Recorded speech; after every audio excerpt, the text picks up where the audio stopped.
I always read books my whole life. It doesn't matter where I was, how I was. The book was my escape from everything. I'm at the airport. I spin this book rack, and House of Sand and Fog is right there. I pick it up, and I read it on the plane. I landed in Vancouver, and I said, I need to tell this story. I mean, it's already told, but I need to tell it to more people. I read in the paper, my local paper, about a woman who was evicted from her house for failure to pay back taxes she said she did not owe. They evicted her anyway, repossessed the house, and auctioned it off. And 20 years earlier, I'd been very close with an Iranian family and had befriended the father, who was a colonel in the Shah's Air Force. I remember he said to me in an elevator once, you know, I used to work with kings and queens, and now I serve candy and cigarettes to kids who don't even know who I was. But I thought, what if my colonel bought that house?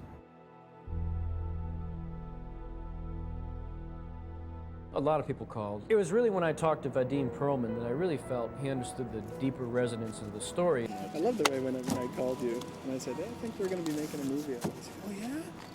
Like a real movie? I mean, frankly, he told me things about the book I didn't even know. I was just honest with him. I really was. I told him about my life a little bit, and I told him what this book meant to me. And I said to him, I said, essentially just trust me. That's all. That was our connection. And to his credit, he did.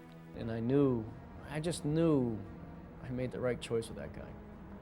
Vadim did a lot of the work that ordinarily a creative producer does on this project. He had contacted Andre Debut and written this extraordinary screenplay. Almost never do you read a book and the script always falls short, and I didn't feel that way about this script at all. He wrote it himself in 14 days, sent it to me, and I loved it. I loved it because it's so loyal to the book. How could I not love it?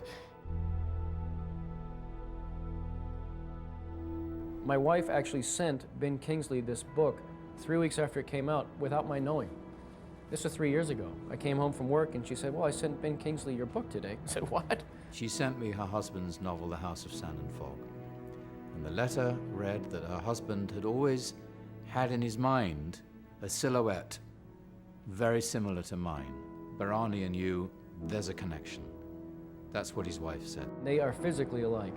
This sort of inherent visceral dignity in how they move.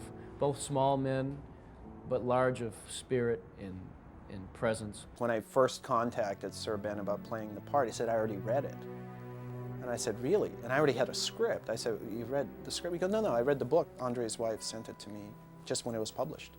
Because I think in a weird way, he was kind of meant to play this role. The more one is told, you're perfect for this role, the more you think, well, I'm really going to disappoint you. I see exactly what I saw when I wrote The Colonel.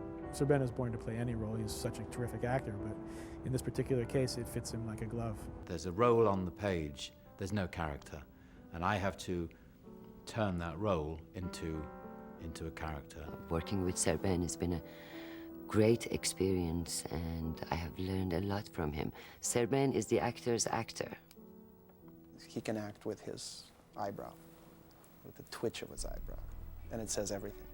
I don't do any in-depth formal preparation beyond learning my lines, but if I'm surrounded by the smells of Iranian cooking in my kitchen, if I can hear Sorek, who plays my wife, singing a song in Farsi, all these things I allow to marinate and gestate inside me, and then hopefully when the director says action, out he comes. He's heroic, but at the same time he's really human, and he's really ugly at times, and he doesn't shy away from that in his portrayal of the character. You know, he hits his wife, he's quite stubborn, he's irate at times, but you understand his position and his point of view. You need to be ready when he comes on the set, because you might get that one take, and that's it, and you can't say, oh well, this wasn't quite right, we need to do it again because of whatever. You really got to be on the ball and know that when he comes, he's going to give it his all. I did not direct him. I really didn't. I did not give him specific direction as to what he should have done. He embodied the character. That City Hall sequence, I mean, we did the one major take, and that's it. We just did one take. It was all there. It is him he has done it! I will kill you! I will kill you! I will kill you! In the case of Jennifer Connelly, she is just as graceful and beautiful in real life as she is on the screen. The timing was really important because she read it and committed to it right before she won the Academy Award, and her life began to change immediately, and she was extraordinarily loyal to the project. I worked with her on Beautiful Mind that she won the award for. I mean, she's delightful to work with, you know. I mean, I couldn't say enough about her. She's just brilliant. She's not only beautiful, not only talented, but also she has a heart of gold. I've been a fan since Once Upon a Time in America when she was a child star. I had a lot to go on because I had this sort of biography of this woman in the form of the novel. There's so much information about this character, and it's really interesting for me to sort of think about and work with. It just gives you so many different layers. Each take, I mean, I'm so aware of it because I'm operating the camera as well, so I'm kind of the nearest person there. You can just see all the nuances from take to take, just subtle differences. She will refine and simplify the frightening, lonely journey of the addict. And her courage in front of the camera infected everyone on the set. She had a very difficult character. Well, they're all difficult characters, but yeah, she does a very good job of that kind of inward spiral, taking someone down. She's like a drowning victim. She is caught in a whirlpool, and she's being pulled down, and she's grabbing at straws. Kathy is complex, and a lot of readers have hated her, mainly women, which is interesting enough. And when I've asked them why they don't like her or can't stand her, they said because she's so weak. People might interpret Kathy as a weak character, but I don't think she is. I really don't. You name me one person that has not gone through an event in their life that they didn't just want to stay in their bed and go through a certain amount of depression. One of my biggest challenges was Paul, my husband, who was on the set constantly trying to undermine it and make fun of me as I was being morose. So he'd be sort of making fun of me, ooh, my name's Jennifer and I'm quite depressed, you know? And I try to kind of overcome that. Ronnie wants up, Kathy wants in, and Lester wants out. And I think those are kind of their motivations. And Lester just wants out. He wants to change his life. Kathy and Sir Ben, in large part, react to the engine that Ron drives through the center of the movie. I wanted somebody that had this incredible vulnerability and just a little kind of off-kilter kind of magnetism. In the book, he has like a crooked mustache. He's really off in many ways. And when we first started, I did that. I grew the mustache, but it made me very off. It made me a little too off. So we said, well, let's be a little more on. It's enormously dangerous and scary and unsympathetic to have a character driving the story who's leaving behind a woman that he loves and 2 children. And there's never an attempt by Andre or by Vadim to create any rationale for him to be leaving his wife. The purity of that performance comes from Ron's ability to empathize with that man. Ron has the intelligence as an actor to say, well, that's what this character does.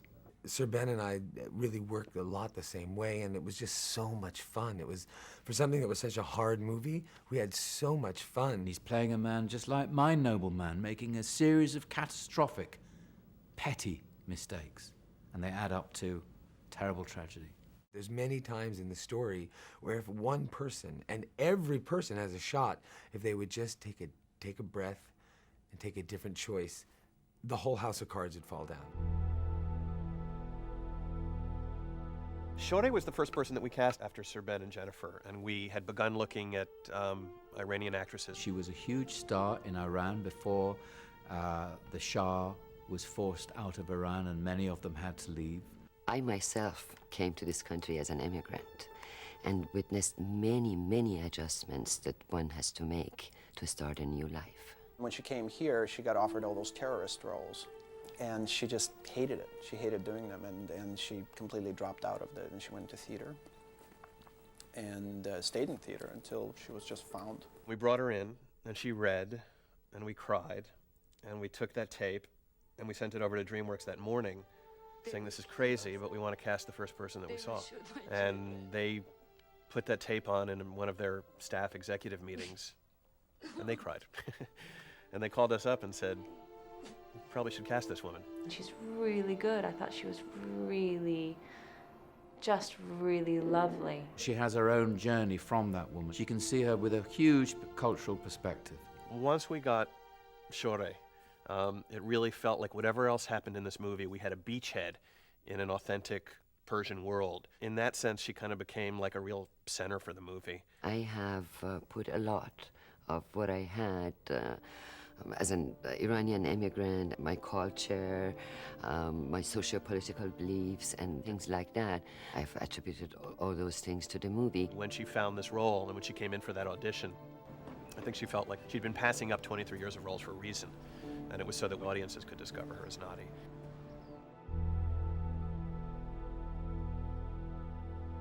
There aren't a lot of Iranian actors, 14-year-old Iranian actors. So there isn't anybody that you'd go to and say, oh, this is the star who would play this boy.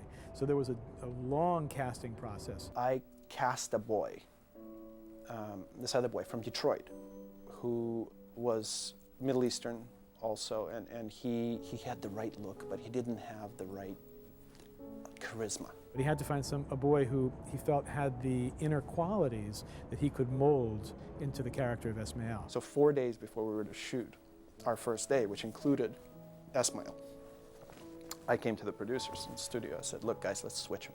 We had seen him early on, but we were focused on someone else. We weren't quite sure he was right. We were looking in a younger direction.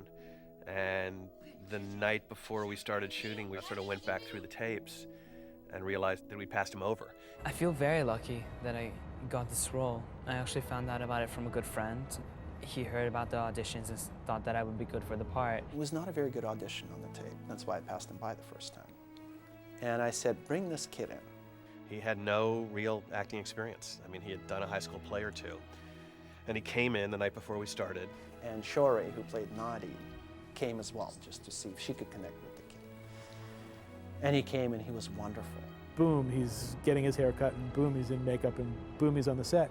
He showed up on that first shoot day, and literally after take one, he was the character.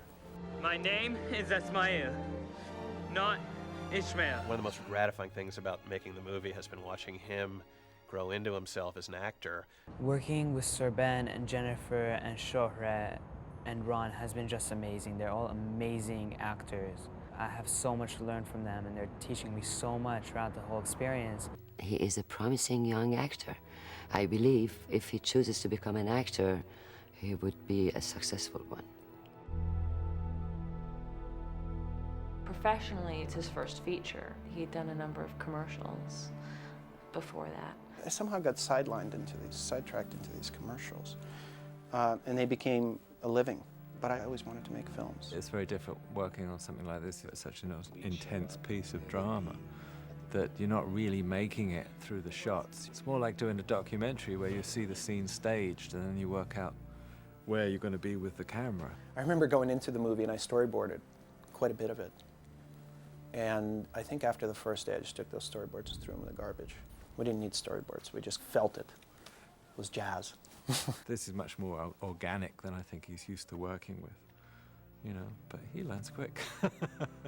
He knows his characters by heart. He's familiar with every detail of the story. Obviously, he's written the story, masterfully written the story. You know who she is, Hala, you know this. She's my mom. I know. I mean, I was thinking that. She's not, and Barani is wild. They're not just off the boat. They've been here for 14 years. He's excerpted from the book the true emotional elements of the book and streamlined it to the point where all of the subplots and all of the details of the book are still sort of implied and included, and you get the real essence of these people. He's got the ability of transferring it to the actors.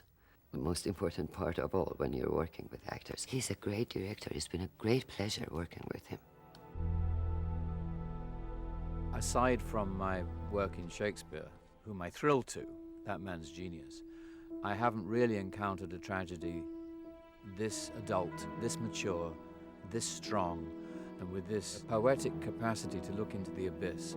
Some stories, by their very nature, have to go to the belly of the beast, and I wasn't trying to with this one, but this is where this one goes. I think there's a lot about the story that is illuminating and beautiful, but it's certainly tied to tragedy. I like this movie because it's really moving, you know, made me cry, and then it made me come out and think, oh God, I can't wait to go see my son, I can't wait to hold him in my arms. It made me feel really grateful for everything that I have.